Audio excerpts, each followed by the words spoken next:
সুরমা বার্তা। এই মুহূর্তে আপনাদের স্বাগত জানাচ্ছি আমি মনীষা। দেখে নিচ্ছি আজকে সংবাদ শিরোনাম। করিমগঞ্জ জেলার শ্রীভূমির নামকরণ নিয়ে মিশ্র প্রতিক্রিয়া সংখ্যালঘু নেতাদের। করিমগঞ্জ জেলার 30 কিলোমিটার নদী সীমান্ত এলাকায় উন্নত প্রযুক্তির ক্যামেরার সংস্থাপন বিএসএফের। বিবেকানন্দ কেন্দ্র কন্যাকুমারীর কেন্দ্রীয় সাধনা কার্যক্রম অনুষ্ঠিত করিমগঞ্জে। 32তম বইমেলার উদ্বোধন শিলচর বিপিনচন্দ্র পাল ময়দানে। শ্রী শ্রী 16 প্রহর হরিনাম যজ্ঞ ও লীলা কীর্তন অনুষ্ঠিত হবে 25 থেকে 28 নভেম্বর। শিক্ষিকাকে শ্লীলতাহানির চেষ্টা, গ্রেফতার 2 লম্পট যুবক। করিমগঞ্জ জেলার শ্রীভূমি নামকরণ নিয়ে মিশ্র প্রতিক্রিয়া করিমগঞ্জে। মঙ্গলবার ক্যাবিনেট বৈঠকের পর করিমগঞ্জ জেলার নাম বদলে শ্রীভূমি জেলা নামকরণ করে আসাম সরকার। এর সাথে সাথে আনন্দ উল্লাসে ফেটে পড়ে বিজেপি কর্মীসহ হিন্দুত্ববাদী নেতারা। বুধবার এর মিশ্র প্রতিক্রিয়া দেখা গেল সংখ্যালঘু নেতাদের মুখে। করিমগঞ্জ জেলার নানান সংখ্যালঘু নেতারা নিজেদের মত ব্যক্ত করতে গিয়ে বলেন, জেলার নামকরণ বদল করলেও জেলার ভাগ্য বদল অসমর্থ হচ্ছে বিজেপি নেতৃত্বাধীন আসাম সরকার। লোকসভা নির্বাচনের পর থেকে মন্ত্রীহীন হয়ে আছে পুরো বরাক উপত্যকা। জন উন্নয়ন স্তব্ধ হয়ে আছে করিমগঞ্জ সহ সম্পূর্ণ বরাক উপত্যকায়। যে সময় জেলায় সড়ক ব্যবস্থা থেকে শুরু করে বিভিন্ন উন্নয়নমূলক কাজ স্তব্ধ হয়ে আছে, সেই সময় নিজেদের ব্যর্থতা ঢাকতে জেলার নামকরণ বদলে দিয়ে লোকেদের দৃষ্টি অন্যদিকে ঘোরাতে চাইছে বর্তমান সরকার। সংখ্যালঘু নেতারা বলেন, জেলার নামকরণ বদলের ফলে জেলার সাধারণ জনগণকে অনেক কষ্টের সম্মুখীন হতে হবে। সাধারণ জনগণ ভোটার কার্ড, আধার কার্ড, প্যান কার্ড থেকে শুরু করে যাবতীয় নথিপত্রের নাম পরিবর্তন করতে গিয়ে নানান হয়রানির শিকার হবেন। এছাড়া বিভিন্ন কাজে বহিরাজ্য তথা ব্রহ্মপুত্র উপত্যকায় গিয়েও নতুন নামকরণের ফলে নানান সমস্যায় পড়তে হবে সাধারণ জনগণকে। সাধারণ জনগণের এই অসুবিধার কথা সরকার ভাববে না বলেও উল্লেখ করেন সংখ্যালঘু নেতারা। নিজেদের ব্যর্থতা ঢাকতে বর্তমান সরকার জেলার নামকরণ বদলে দিয়ে ভোট ব্যাংকের রাজনীতিকে আবারও উস্কে দিতে চাইছে বলে দাবি করেন জেলার বিভিন্ন সংখ্যালঘু নেতারা। তারা আসাম সরকারকে করিমগঞ্জ জেলার নতুন নামকরণ বদলের বদলে করিমগঞ্জ জেলার নানান সমস্যা তথা উন্নয়নে মন দিতে আহ্বান জানান। যদি বলে নাই, নাম তো সরকার পরিবর্তন করেছে, সরকার বুঝেছে যে নামটা পরিবর্তন দরকার, তাই করেছে, তাতে আমাদের কোনো আপত্তি নেই। সরকার যেটা ভালো বুঝেছে সেটাই করেছে। কিন্তু আমাদের একটা কথা হলো, বরাক উপত্যকায় আজ একজন মন্ত্রী নেই। আমি বিগত সরকারে আমলে দেখেছি বরাকে 3 জন মন্ত্রী ছিলেন, আজকে বরাক থেকে একজনও মন্ত্রী নেই এই মন্ত্রিসভায়। তাই বরাকের দাবি নিয়ে লড়াই করার মতো মানুষ, ভালো নেতৃত্ব নেই এই সরকারের। গতকালকে যেটা ক্যাবিনেট সিদ্ধান্ত হয়েছে, সেই সিদ্ধান্তের আমি মনে করি, আমি ব্যক্তিগতভাবে সেই সিদ্ধান্তে একমত হতে পারিনি। করিমগঞ্জ জেলার নাগরিক হিসাবে করিমগঞ্জ জেলার উন্নয়নের স্বার্থে, মানুষের আপামর মানুষের উন্নয়নের স্বার্থে ক্যাবিনেটের সুন্দর সুন্দর সিদ্ধান্ত নিলে আমরা সহমত থাকতাম, ধন্যবাদ জানাতাম। একটা অত্যন্ত অপরিপক্ক একটা সিদ্ধান্ত নিয়েছে, সেটার উপরে করিমগঞ্জের আপামর মানুষের কি লাভ হবে? মানুষের ভোগান্তি হবে, মানুষের আই কার্ড, মানুষের সমস্ত ডকুমেন্টগুলো চেঞ্জ করতে হবে। তাই করিমগঞ্জে এখানে যে শ্রীভূমি আর করিমগঞ্জ, এই নাম দিয়ে করিমগঞ্জের হিন্দু মুসলমানকে বিভক্ত করার একটা চাল ক্যাবিনেট নিয়েছে। আমি মনে করি করিমগঞ্জের মানুষ শুভবুদ্ধিমান, বুদ্ধিসম্পন্ন মানুষ, হিন্দু মুসলমান, এই নামের উপরে বিভক্ত করতে পারবে না ওরা। আমরা একত্রিতভাবে করিমগঞ্জ জেলার ঐতিহ্যের স্বার্থে একত্রিতভাবে করিমগঞ্জের মানুষ এটার ভিন্ন প্রতিবাদ জানাবে। আর আগামী দিনে এই যে বিভক্তের রাজনীতি, হিমন্ত বিশ্ব শর্মার যে হিন্দু মুসলমান বিভক্ত করার যে রাজনীতি, যেটা আসামের অন্যান্য জেলাতে সেটা শেষ হয়ে গেছে। আপনারা দেখেছেন বিগত দিনে করিমগঞ্জ যে লোকসভায় সেটা প্রতিলক্ষ হয়েছে, প্রতীয়মান হয়েছে, যেটা যে কিছু মুসলমান, 1.5 লক্ষ মুসলমান বিজেপিতে ভোট দিয়েছে। হ্যাঁ, আজকের দিনে এই চিফ মিনিস্টার আবার ভোটের বেলায় বলেন যে কোনো মুসলমান ভোট দেবে, বিজেপিতে ভোট দেওয়ার প্রয়োজনীয়তা নেই, সেটা অন্য ইস্যু। কিন্তু এটার জন্য সেই আমার এখানে কংগ্রেসের প্রার্থী যিনি বিজেপির সঙ্গে প্রতিদ্বন্দ্বিতা করেছিলেন, উনি প্রায় 50,000 হিন্দু ভোট পেয়েছিলেন। আজকে সেই জায়গায় করিমগঞ্জে উনি বিফল, হিন্দু মুসলমানের রাজনীতিতে উনি বিফল হয়ে গেছেন। সেই জন্য আমাদের সামনে যে শ্রীভূমি এবং করিমগঞ্জের জেলাকে দিয়ে কন্ট্রাডিক্টরি করে আমাদের হিন্দু মুসলমানকে বিভক্ত করার রাজনীতি চালাচ্ছেন, সেটা হবে না। কারণ এটা করিমগঞ্জ জেলা, এটা অন্য জেলা নয়। এখানে আমরা হিন্দু মুসলমান একত্রিতভাবে অনেক যুগ যুগ ধরে আমরা এখানে আছি আর থাকবো। কোনো একটা ইস্যু নিয়ে আমরা লড়াই করব না। অত্যন্ত দুঃখের সঙ্গে বলতে হয়, এই করিমগঞ্জের মানুষের, করিমগঞ্জ নামের সঙ্গে করিমগঞ্জের মানুষের একটা আবেগ জড়িত আছে, কিন্তু দেখা যায় যে শ্রীভূমি এবং করিমগঞ্জ জেলা এটাকে একটা ইস্যু করে শ্রীভূমি জেলা হয় যদি, তাহলে জনগণের কি লাভ হবে এবং কি লোকসান হবে। সাধারণ জনগণের প্রত্যেকটা voter ID card, ration card এবং আধার কার্ড সব নাম করিমগঞ্জ জেলার নাম বদল করতে হবে, তাই ভোগান্তির শিকার হবে সাধারণ জনগণ। এই নাম বদল করার সঙ্গে করিমগঞ্জের জনগণের উন্নয়নের কোনো সম্পর্ক নেই। নাম বদল করা হয়েছে ভালো কথা, নাম বললে আমাদের কোনো আপত্তি নেই, কিন্তু জনগণের যে সমস্যার শিকার হবে ওটা কিভাবে করিমগঞ্জ জেলায় 30 কিলোমিটার নদী সীমান্তে সংস্থাপন করা হলো পিটিজেড ক্যামেরা ও সিসি ক্যামেরা। এই ক্যামেরার মাধ্যমে বিএসএফ অতি সহজে সীমান্তের দুই পারের গতিবিধি নিরীক্ষণ করা সহজলভ্য হয়ে উঠেছে। রাতের আধারে বাংলাদেশ থেকে অবৈধভাবে কোনো লোক প্রবেশ করার চেষ্টা করলে অতি সহজে এই ক্যামেরায় ধরা পড়বে। পিটিজেড ক্যামেরা চতুর্দিকে প্রদক্ষিণ করতে পারে। কন্ট্রোল রুম থেকে একজন ব্যক্তি কয়েক কিলোমিটার সীমান্ত এলাকা নিরীক্ষণ করতে পারেন। বাংলাদেশে উদ্ভব হওয়া বর্তমান পরিস্থিতির পর করিমগঞ্জ জেলার ভারত বাংলাদেশ সীমান্তের কাঁটাতারের বেড়ার বাহিরে কুশিয়ারা নদীর পাড়ে আধুনিক প্রযুক্তিবিদ্যার পিটিজেড ক্যামেরা ও সিসিটিভি ক্যামেরা বসানো হয়। সীমান্ত এলাকার দায়িত্বে থাকা বিএসএফের 16 নং ব্যাটালিয়নের প্রমুখ সঞ্জয় কুমার কুশিয়ারা নদীর 20 কিলোমিটার এলাকায় ক্যামেরাগুলো সংস্থাপন করেন। ক্যামেরা সংস্থাপনের পাশাপাশি বিভিন্ন স্থানে নিরীক্ষণ কেন্দ্র স্থাপন করা হয়েছে। এই নিরীক্ষণ কেন্দ্রে বসে বিএসএফের জওয়ানরা সীমান্তের গতিবিধি পর্যবেক্ষণ করেন। বিএসএফের এমন পদক্ষেপের ফলে বর্তমানে করিমগঞ্জ জেলার নদী সীমান্তে অবৈধ প্রব্রজন সম্পূর্ণরূপে বন্ধ হয়ে পড়েছে। 15 বছর ধরে কাঁটাতারের বেড়ার কাজ সম্পূর্ণ না হওয়া করিমগঞ্জ শহরের সরিষা থেকে খোলাচড়া পর্যন্ত উন্মুক্ত থাকা নদী সীমান্তে পিটিজেড ক্যামেরার মাধ্যমে সুরক্ষা ব্যবস্থা নজরদারি করা হচ্ছে। কারণ এই 4.35 কিলোমিটার নদী সীমান্তের পাড়ে জনবহুল এলাকা রয়েছে। এই এলাকায় সুরক্ষার জন্য নেই পর্যাপ্ত ব্যবস্থা। নিজ সীমান্ত পথ, নদীতে স্পিডবোট টহল ছাড়া বিকল্প কোনো ব্যবস্থা নেই। এমন পরিস্থিতিতে উন্নত প্রযুক্তির ক্যামেরার মাধ্যমে সুরক্ষা ব্যবস্থা নিরীক্ষণ করা হচ্ছে। উন্মুক্ত নদী সীমান্ত ছাড়া কাঁটাতার ভেতরে থাকা কুশিয়ারা নদীর পাড়ে প্রায় শতাধিক ক্যামেরা সংস্থাপন করার পাশাপাশি বিভিন্ন স্থানে HHTF নামের অন্য এক ক্যামেরা সংস্থাপন করা হয়। এই ক্যামেরার মাধ্যমে রাতের আধারে স্পষ্টভাবে সকল দৃশ্য প্রত্যক্ষ করতে পারছেন নিরীক্ষণকারীরা। রাতের আধারে কোনো ধরনের ডিসকার্ড করার চেষ্টা করলেও নিরীক্ষণ কেন্দ্রে পর্যবেক্ষণ করতে থাকা বিএসএফ কর্মী সাথে সাথে অন্যদের সংকেত দিয়ে দেয়। এইভাবে আধুনিক প্রযুক্তির মাধ্যমে সীমান্ত এলাকায় কড়া পাহারা দিয়ে যাচ্ছেন বিএসএফ এর জওয়ানরা। লগাই সীমান্ত এতিয়া ইমান সুন্দৰভাৱে সুৰক্ষিত কৰিছে যে এতিয়া মানে বিএসএফে নিৰাপদে বা খুব সুন্দৰভাৱে সীমান্ত সুৰক্ষাৰ ব্যৱস্থা গ্ৰহণ কৰিছে। পূৰ্বে যিহেতু বাংলাদেশৰ পৰা এটা সদায় এটা হেৰি আছিল যে অবৈধ প্ৰব্ৰজন, চোৰাং ব্যৱহাৰ বিভিন্ন কথা আছিল, এতিয়া সেই বস্তুবিলাক কমাত মানে একেবাৰে নাইকিয়া হৈ পৰিছে। কৰিমগঞ্জ জিলাৰ ভাৰত বাংলা সীমান্ততকৈ প্ৰায় 40 কিলোমিটাৰ সীমান্ত এটা কুশিয়াৰা নৈয়ে বিভক্ত কৰি ৰাখিছে। কুশিয়াৰা নৈৰ এটা পাৰ হ'ল কৰিমগঞ্জ, আনটো পাৰ হ'ল বাংলাদেশ।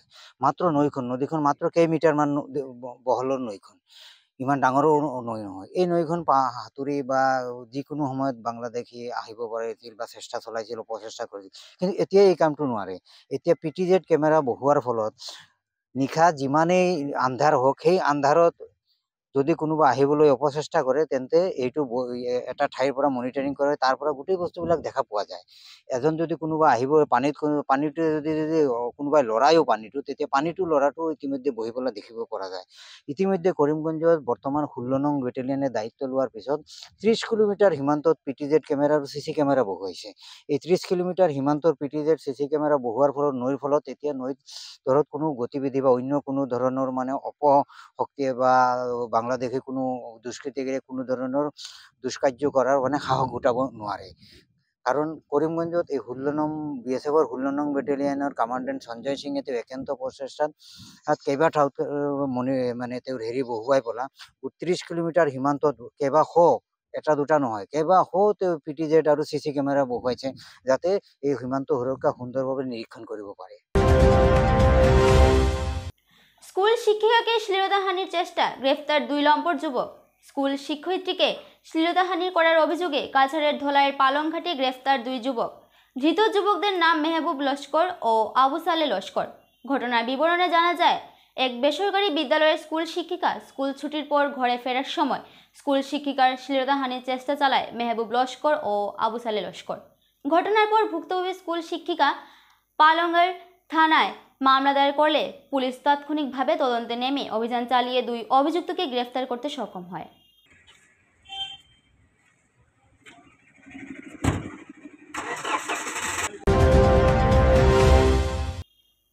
বহু প্রতীক্ষিত 32তম বইমেলা উদ্বোধন হলো শিলচর বিপিনচন্দ্র পাল মিলন ময়দানে।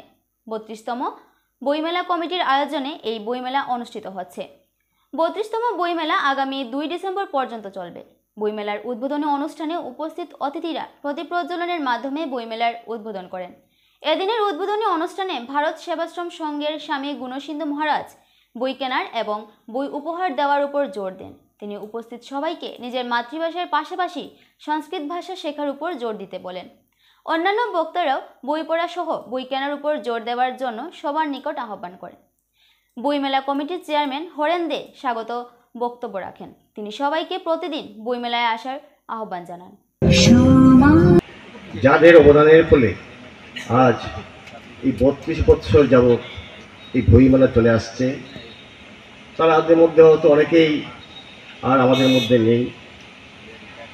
ভগবানের আশীর্বাদ তাদের শিরে স্বস্ত্রদ্বারে বর্ষিত হোক, এই প্রার্থনা। বইমেলা বলার সঙ্গে সঙ্গেই আসে যে এখানে বলা আছে বই পড়ুন, বই পড়ান, বই কাউকে উপহার দিন। যে জিনিসটা আগে ছিল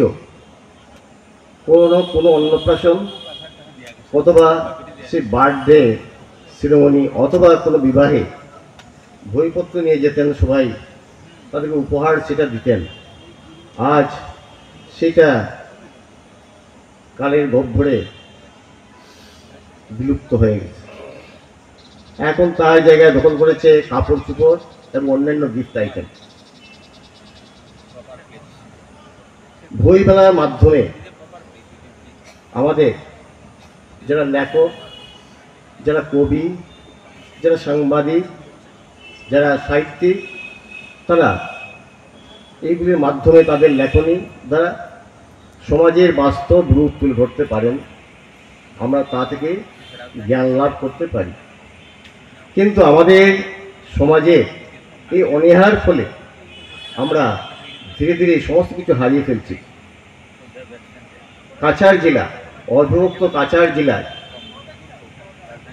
অর্থাৎ বরাক ভ্যালি, সেখানকার মাতৃভাষা বাংলা। যে যে অঞ্চল, পশ্চিমবঙ্গ, ত্রিপুরা, আসাম, এসব জায়গায় বইমেলা নিয়ে একসময় প্রচণ্ড হইচই হতো।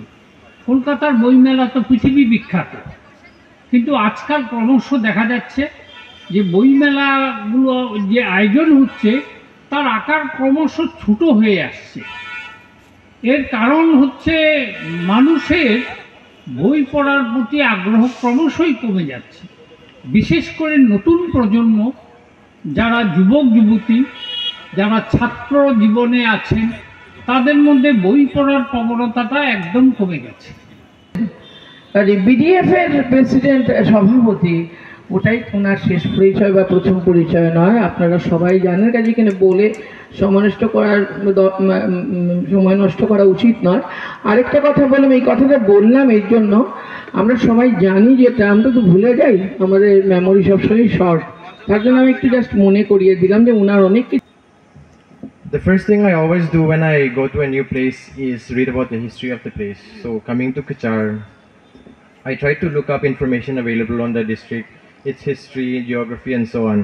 But I wasn't able to find anything online. I wasn't able to find anything on the internet. So what I did is I visited the office library and got hold of a few books. And fortunately for me, those books had some information on the district, its history, especially the language issue that historically this region has faced from the time of the Britishers till now. So this book medium is something that is evergreen. Matlab on the internet or in digital medium, sometimes it's not going to be possible to find each and every information. So books and the history, the record maintenance is such that it is in a form of books only. এবারে নিয়ে নিচ্ছি ছোট্ট একটা বিজ্ঞাপন বিরতি, সঙ্গে থাকুন। আনন্দ সংবাদ, আনন্দ সংবাদ। করিমগঞ্জে এই প্রথম 3D সিটি স্ক্যানের সুবিধা নিয়ে এলো Karimganj health city, Banamali road, Karimganj. পুরো শরীর 3D সিটি স্ক্যানের সুবিধা এখন পাচ্ছেন করিমগঞ্জে। আন্তর্জাতিকভাবে বিখ্যাত ডাক্তার দ্বারা রিপোর্ট। 3D সিটি স্ক্যানের জন্য যোগাযোগ করুন telephone 03843260705, mobile 9678033047। Karimganj health city, Banamali road, Karimganj আপনাদের সেবায় নিয়োজিত।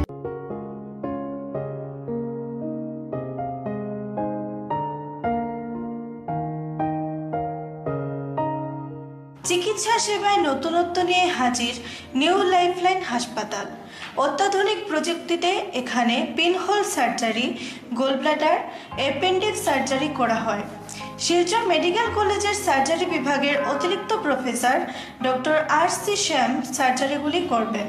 তাছাড়া তিনি প্রতি শনিবার বিকেল 3টে থেকে OPD-তে রোগী দেখবেন। রয়েছেন শিশুরোগ বিশেষজ্ঞ doctor Gulzar হোসেনও।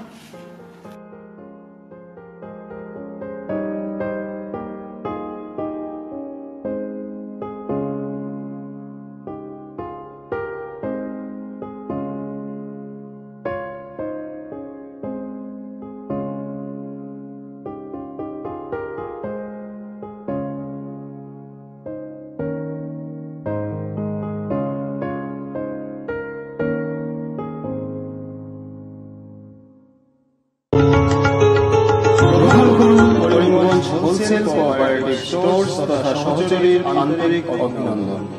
Karimganj wholesale cooperative স্টোর্সের নিয়ন্ত্রণাধীন স্টেশন রোডস্থ বিভাগীয় বিপণী সহযোগী নতুন উদ্যোগে সমৃদ্ধ হয়ে জনগণের সেবায় এগিয়ে এসেছে।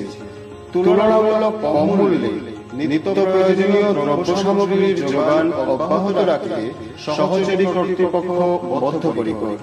জেলার সমবায় আন্দোলনকে জোরদার করে তোলার ক্ষেত্রে করিমগঞ্জ হোলসেল কোঅপারেটিভ স্টোর্স তথা সহযোগী কর্তৃপক্ষ সকলের আন্তরিক ও সক্রিয় সহযোগিতা কামনা করে।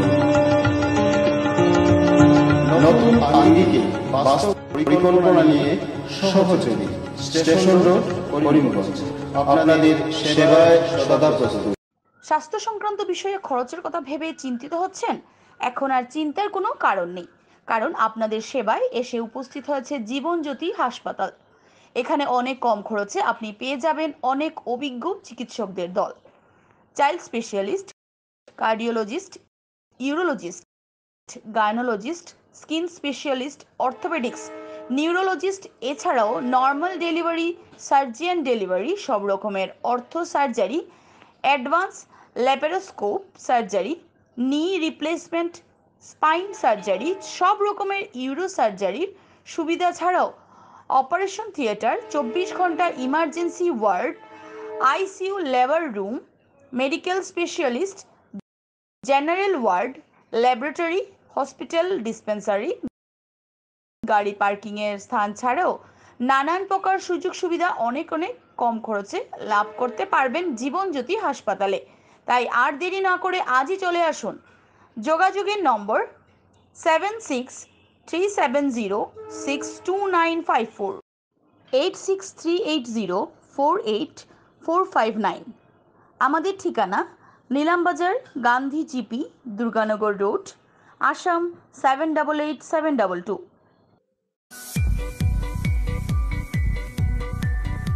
Barak diagnostic centre. এখানে digital ECG, digital EEG, digital x-ray, computerised pathology, microbiology, histopathology, colour Doppler, sonography ইত্যাদি করা হয়। আমাদের প্রতিষ্ঠান প্রতিদিন সকাল 7টা থেকে রাত্রি 9টা পর্যন্ত খোলা থাকে। প্রতিদিন সকাল 8টা থেকে সোনোগ্রাফি করা হয়।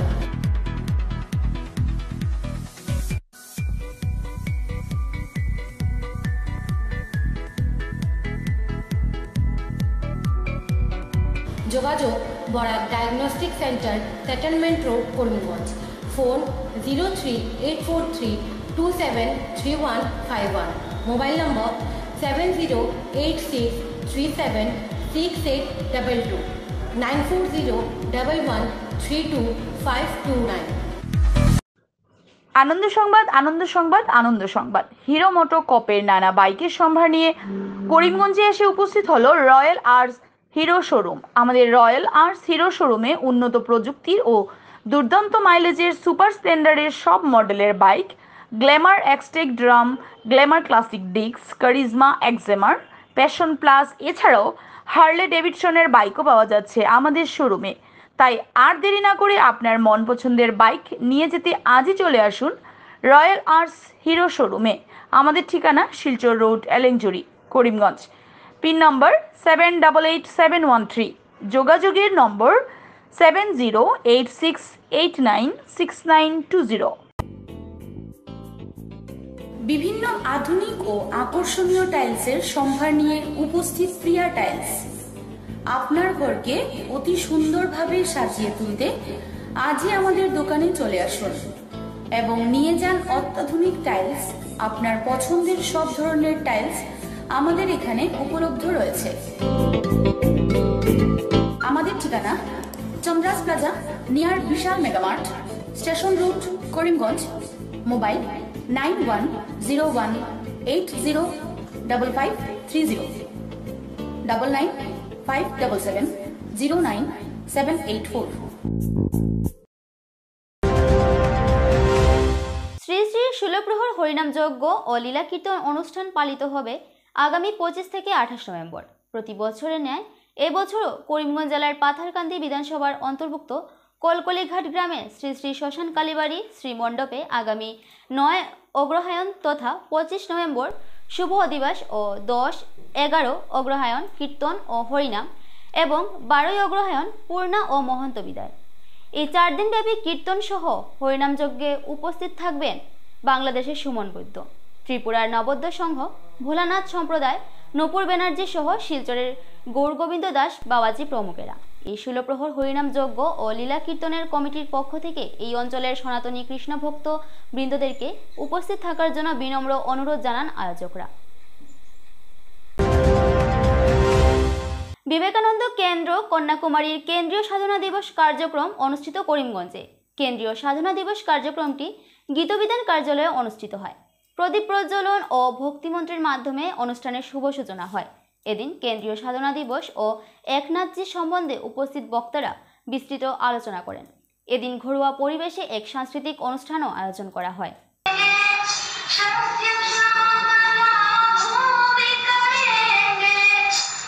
ওম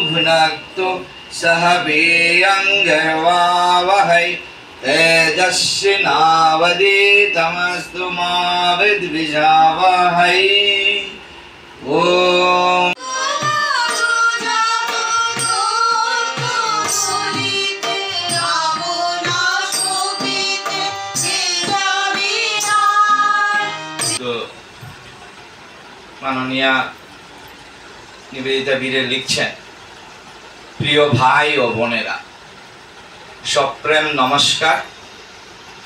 19 নভেম্বর মাননীয় একনাথজি রানাডির জন্ম তারিখ। সেই দিনটি বিবেকানন্দ কেন্দ্রে যে একটা 5টি প্রধান উৎসব, সেটির মধ্যে একটি হলো সাধনা দিবস।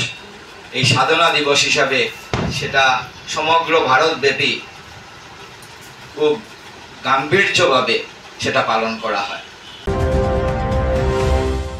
শূন্যবার্তা আজ এ পর্যন্তই। আগামীকাল আবার দেখা হবে একই সময়ে একই চ্যানেলে। নমস্কার।